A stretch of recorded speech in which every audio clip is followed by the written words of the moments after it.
Welcome to CAD and your first steps. Over the course of this video, we'll go over how to install CAD, as well as give you an overview of the user interface and some of the more common features.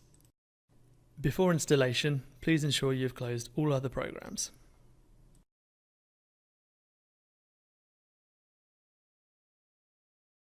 In addition to the software, you will have received an email with your license file. You should save this in a safe place on your computer.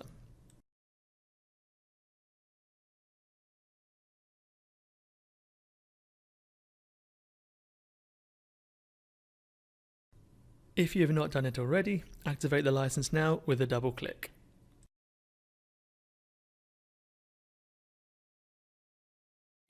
Now you can take a quick look at your license data. You will find this under Program Settings on the right-hand side.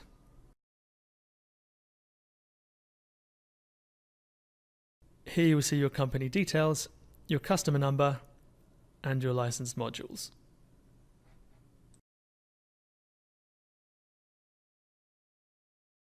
Should you have any problems with your software, send an email to letsdesign@paletacad.com. Be sure to include your customer number.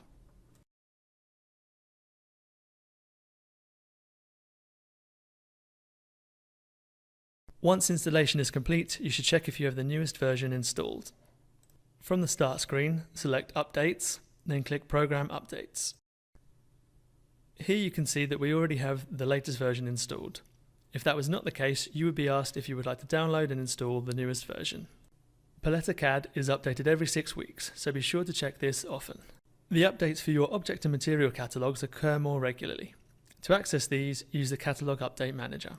From the Catalog Update Manager settings, you can decide if and when you would like the Catalog Update Manager to search for new updates automatically, or if you would prefer to activate the search manually. If you would like to change the units that you are working in, click Program Settings and then Program Settings again. In the Settings box that pops up, click the plus symbol next to the Sceneries folder. Now select Units and Scale. Here you can select the units in which you would like to plan, as well as the amount of decimal places that you would like to use.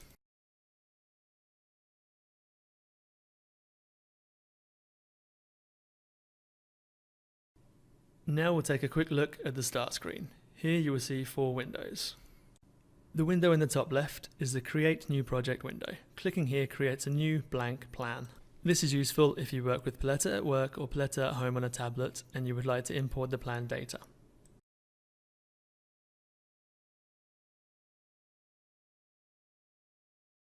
You can also import floor plans, for example, in DXF or DWG format. The window in the bottom left is for opening existing projects. If you don't have any plans yet, in the Projects folder you will find a number of example plans that you can take a look at. Here you will find a number of examples based on our current branches.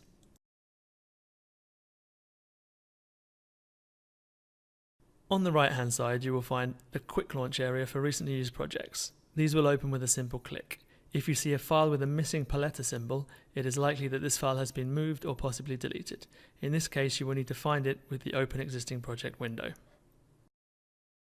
The window in the bottom right is the Info Center. Here you will see notifications for everything CAD, from program and catalog updates to the tip of the month and new program releases. You will find everything here.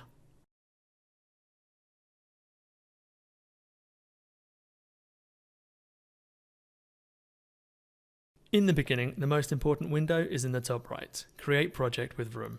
A click on this window will take you to the room configurator. On the right hand side, you will find a number of standard room shapes that you can choose from.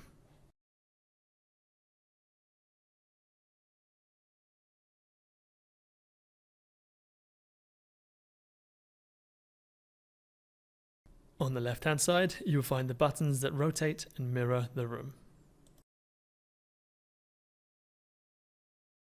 The wall thickness and height can be adjusted in the top left.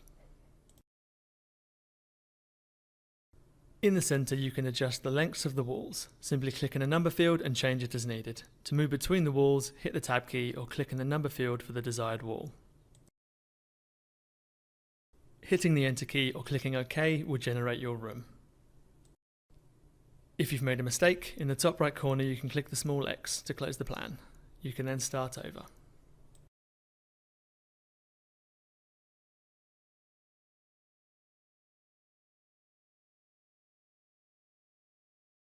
On the left of the room configurator, you'll find the Room Properties button.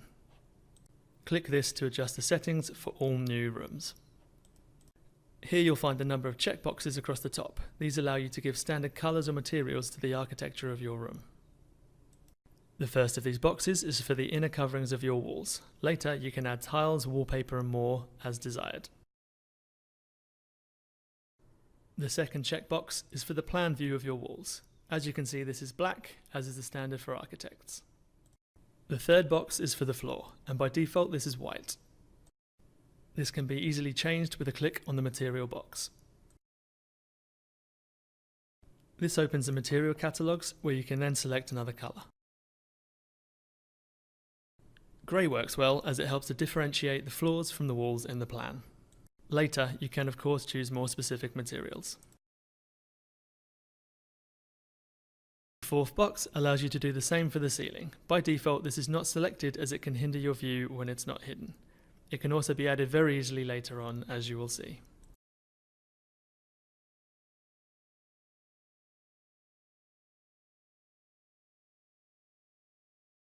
The front depth is set to 100 as standard. We'll explain this a little later in the planning. The next tick box prevents architectural objects, such as a wall, from being moved by drag and drop.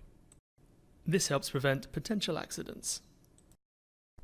The final checkbox gives you the option to automatically add cameras to your plan.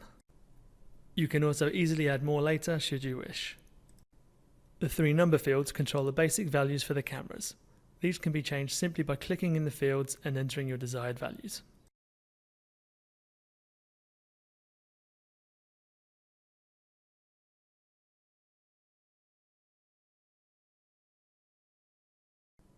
When you're happy with the settings, click OK.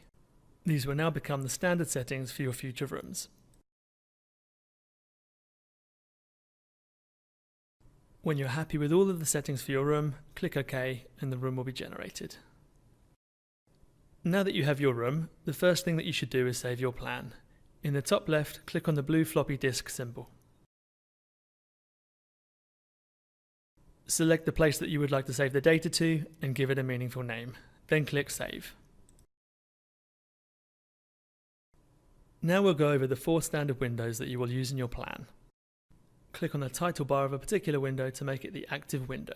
This can be easily seen as the title bar will turn orange. Double-clicking the title bar will maximize the window. Using shortcut keys, you can easily switch between the windows.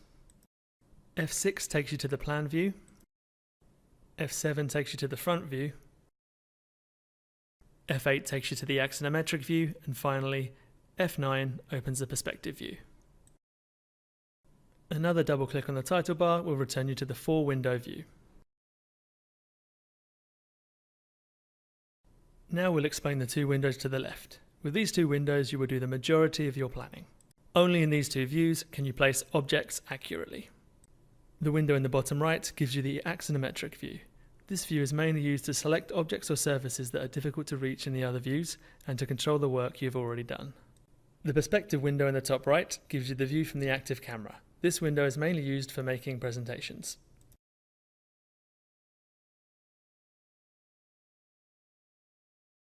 CAD gives you 2 options for zooming. The first is to simply use the mouse wheel. Forwards zooms in, backwards zooms out. The zoom always occurs at the position of your cursor. Holding down the mouse wheel allows you to drag the room around to see other areas. The second zoom option is the window zoom. Tapping W will allow you to click and drag a window over any area you would like to zoom into. Tapping A will zoom back out so that the whole plan is in view.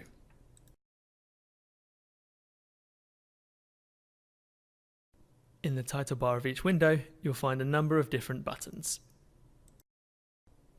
Some of these are present in each window and some are unique. The 4 presentation cubes you'll find in every window. The first cube gives a wire mesh view of the window. In this mode, you don't select objects directly, instead you click the lines. The second cube displays your plan with just the edges, like in a black and white drawing. In this mode, objects are selectable as normal.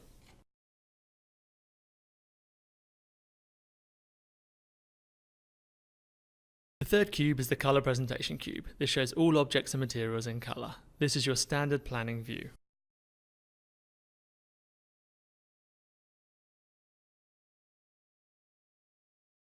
The fourth cube activates the photorealistic view. If you have high-end rendering available, this can be accessed from the drop-down menu at this cube.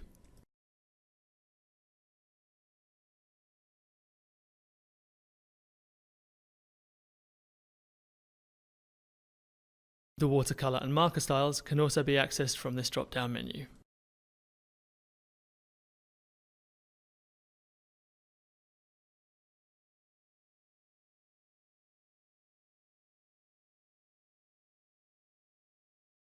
In the axonometric window, you'll also find the rotate button. This allows you to rotate the view as well as gives you the option to hide everything in the foreground by checking the box in the menu on the left.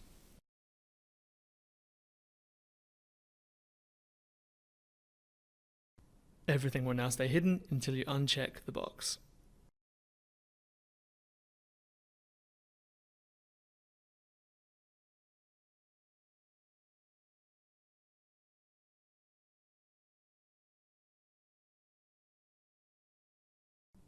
Now we'll talk about fronts. In the plan view, you'll see a blue line and an arrow sitting parallel to a wall 1 meter away. This is called a front. The distance is controlled from the room setup as mentioned earlier in the video. Each wall has a front by default, and it is the view that you can see in the front window. You can switch between fronts using the drop-down menu in the title bar of the front window.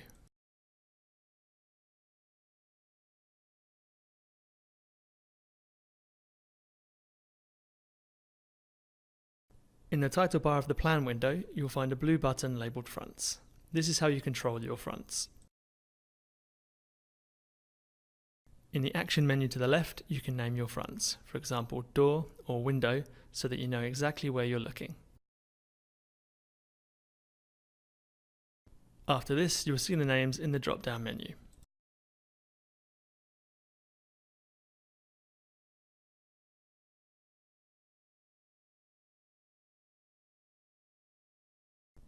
Next to the button for the fronts, you'll find the button for the workspaces. The principle is the same.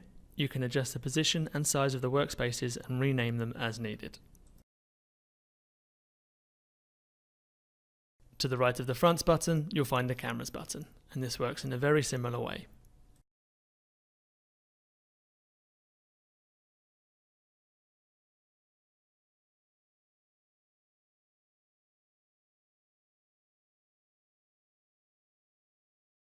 In Palette CAD, there are two types of catalogues, the Object Catalogue and the Material Catalogue. The Object Catalogue contains all of the physical objects that can be added to your plan. Please note that not all of the catalogues shown here are necessarily included in your purchase plan. However, light, primitives, profiles and utilities will be.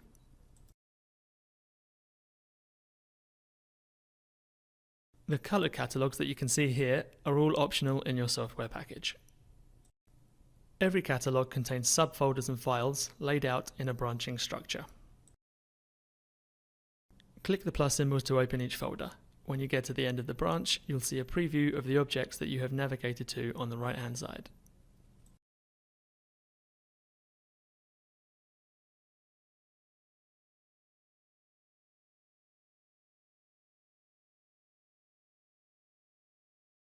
Objects can be selected with a double click and will then be attached to your mouse cursor. Using the arrow keys, the object can be rotated.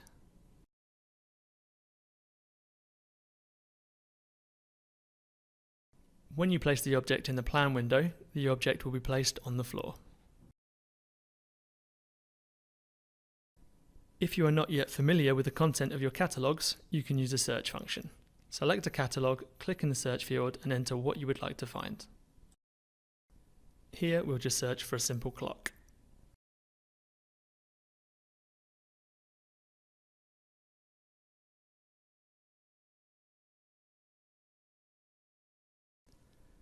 Now, when you place an object in the front view, it will be placed on the wall.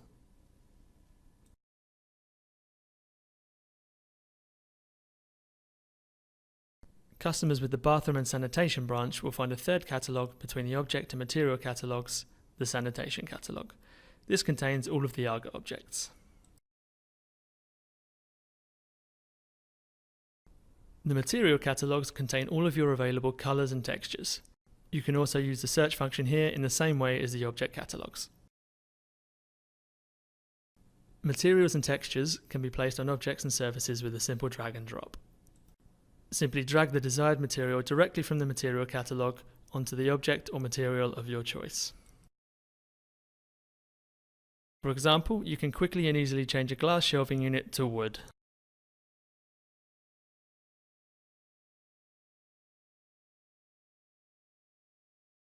We'll just go over these last steps one more time together, as this is the core way of planning with Palette CAD, and so very important.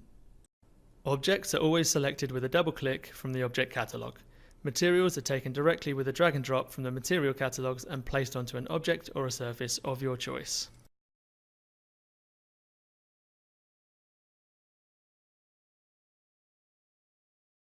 Objects placed in the plan view are placed on the floor. Objects placed in the front view are placed on the wall.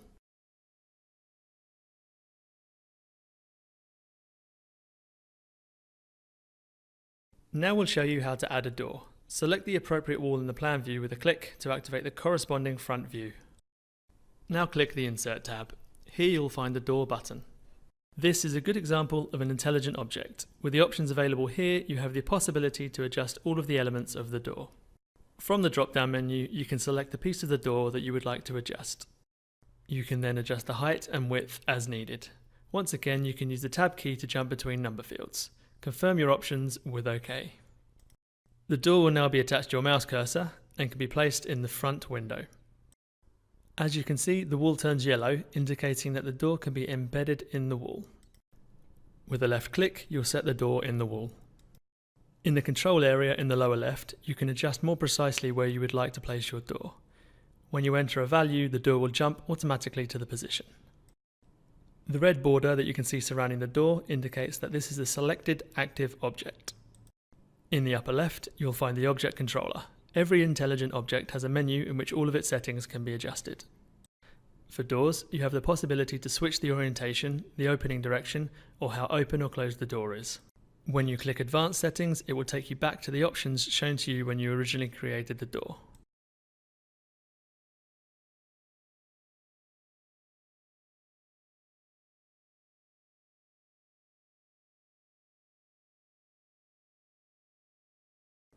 Once installed, the door becomes part of a group with the wall.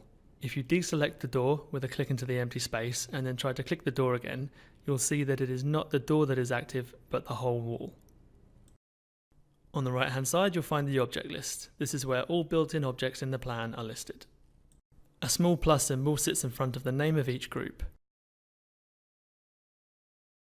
The name highlighted in blue or grey indicates which group is currently selected. Here you can see that the group that the door sits in has been opened. Using the plus and minus symbols, you can open and close the groups and subgroups. This will allow you to select individual objects from the groups. So, for example, you can select the door again and change the size and more as you could before.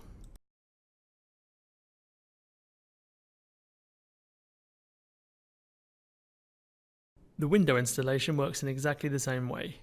Click the wall that you would like to add the window to in order to activate the front. Next to the button for the standard door is the button for the standard window.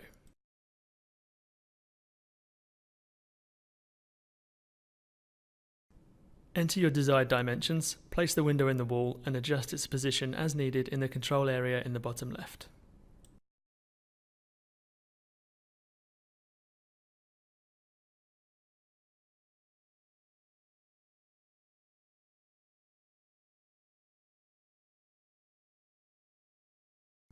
Be sure to save your plan regularly with a left click on the blue floppy disk symbol in the top left.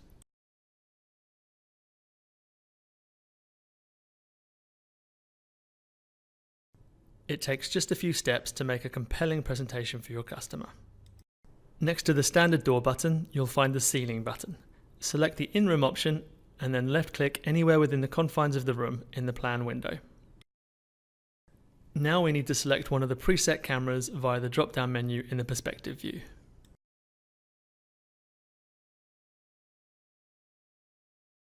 By holding down the left mouse button, you can direct the view a little by moving backwards or forwards.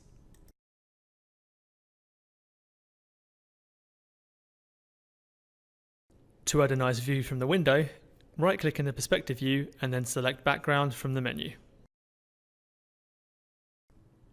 In the dialog box that opens, check the background box and then click in the material box.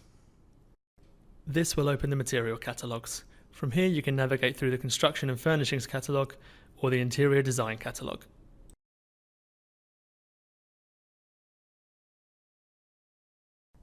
In the background subfolder, you'll find a number of files containing different categories for backgrounds. With a double click, you can select a suitable photo as your background. You can then adjust it slightly if needed and confirm it with OK. Now you can render your first image. Select the drop-down menu from the coloured presentation cube and select High-End Photorealistic. The green bar in the bottom left corner indicates the progress of your rendering.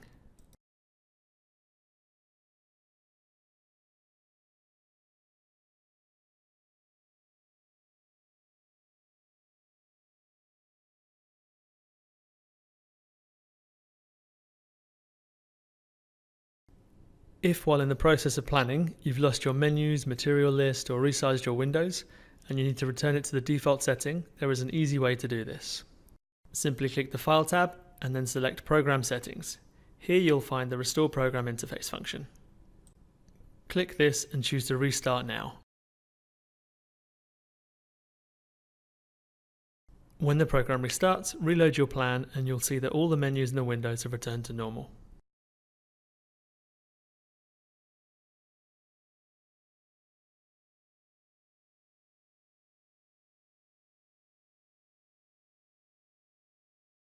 Depending on your CAD package, your software will be capable of different functions. We'll now give you a brief overview of these and what you can do with them. The possible tabs that you could have available for your planning are Design, Insert, Edit, 2D Drawing, Extras and View. These contain important tools for planning in CAD and are included in almost every program package. The Lay tab comes with the tiles and natural and artificial stone branches. Here you can automatically tile the floors and the walls, add mosaics, borders and produce a bill of materials.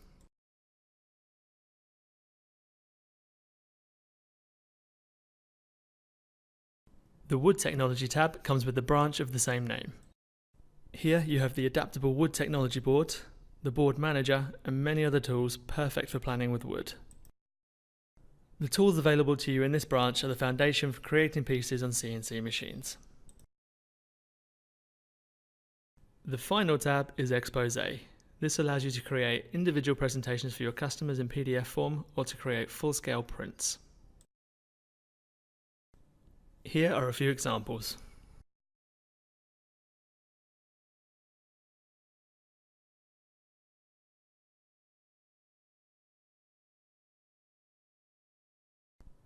With each branch that you acquire, you'll also receive the corresponding catalogues. If you'd like to find out more about specific functions in CAD, you can take a look at the Handbook. This can be accessed by pressing F1 or by clicking the blue question marks in the upper right hand corner.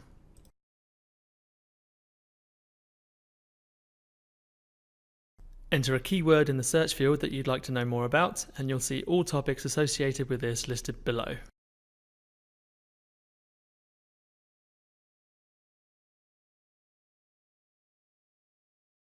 Every topic is easy to understand, and the explanations are accompanied by illustrations and screenshots.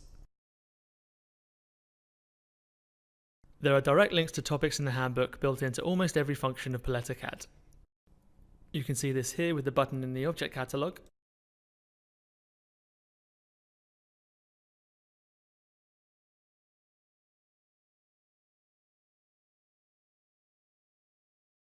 and you'll also find them here in Intelligent Objects under the Help button.